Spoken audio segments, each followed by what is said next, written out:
नमस्ते सभी भाइयों को राम राम। मैं हरिंदर फौजी बोल रहा हूँ।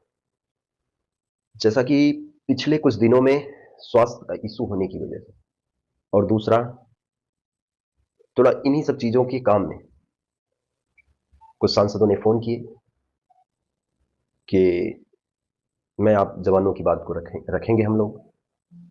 कुछ अंडरस्टैंडिंग मिसअंडरस्टैंडिंग की वजह से कुछ 2-4 दिन हमारे गंवाने पड़े।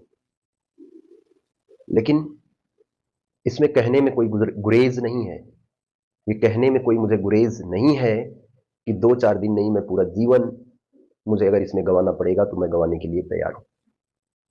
इसमें कोई भी कोर-कसर नहीं छोड़ूँगा, क्योंकि अपनी भारतीय सेना में जिस तरीके से जो करप्शन चल रहा है, उसको रोकने के लिए किसी भी हद से गुज़रना पड़ेगा। जो दादागिरी चल रही है, जो शोषण, जुल्म, ज़्यादती, अत्याचार, गैर बराबरी वाली जो बातें चल रही हैं, इसको रोकने के लिए किसी भी हद से गुज़रना पड़ेगा, वो कर गुज़रने के लिए मैं तैयार हूँ।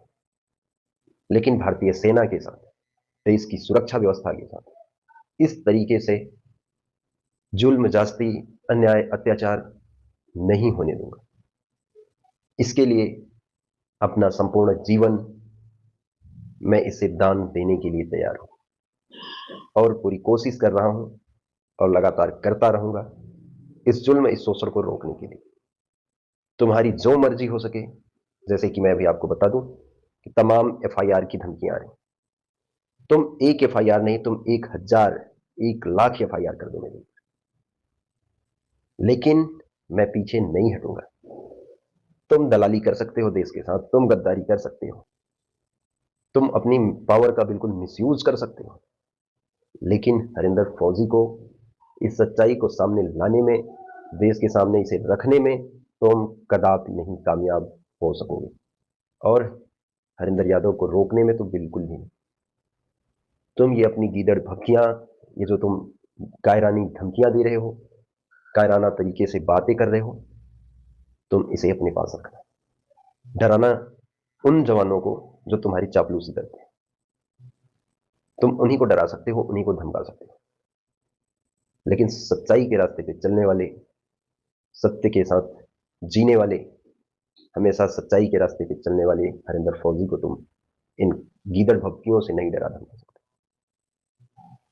और खुला चैलेंज दे रहा हूं आपको, तुम एक नहीं 1000 एफआईआर करना मेरे ऊपर। मुझे उससे कोई फर्क नहीं है, लेकिन सच्चाई को मैं देश के सामने लगातार रखता रहूंगा। जो सत्य है उसे बोलता रहूंगा।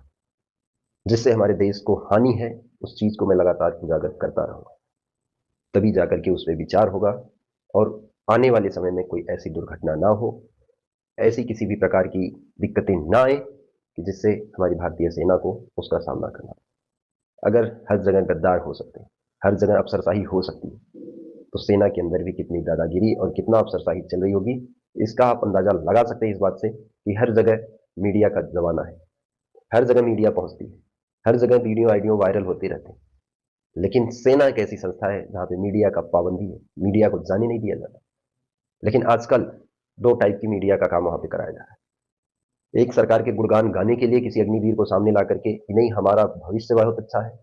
तुम्हारा भविष्य अच्छा हो सकता है क्योंकि तुम्हें सरकार लेकर के आई सामने, लेकिन तुम ये डिसाइड नहीं कर सकते कि इससे देश का भविष्य अच्छा है, इससे और तमाम देश के अग्निवीरों का भविष्य अच्छा है।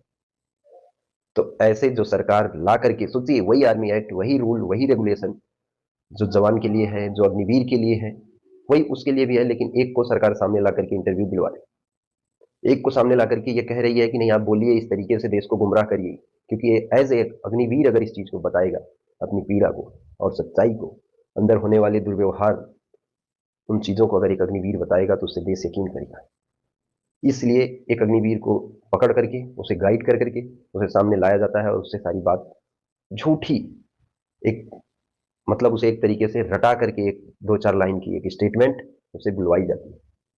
लेकिन वहीं पे जब सच में अगर अग्निवीर अपनी पीड़ा को सामने रखता है, तो उसे चलाने के लिए ना मीडिया सामने आ सकती, ना उसे उसे दबाने के लिए उल्टा मेरे ऊपर एफआईआर की धमकियां आती। बोला हम तुम्हें एफआईआर कर देंगे, ऐसी ऐसी धमकियां दी जा रही हैं। तो मैं ये कहना चाहता हूं, स्पष्ट तुम्हें बताना चाहता हूं कि सत्य की राह में जो भी आएगा हम उससे निपटने की पूरी कोशिश करेंगे। उससे हम नहीं निपटेंगे, वो सच्चाई खुद उससे निपट लेगी। तो इसलिए अधिकारियों की हिम्मत नहीं है, वो बात भी नहीं कर सकते हैं, वो सामने अपना नाम परिचय बताने नहीं आ सकते हैं, इसलिए वो जवानों को बार बार खड़ा कर रहे हैं और जवानों से फोन करवा रहे हैं और तमाम धमकी भरे वो कॉल आ रही है।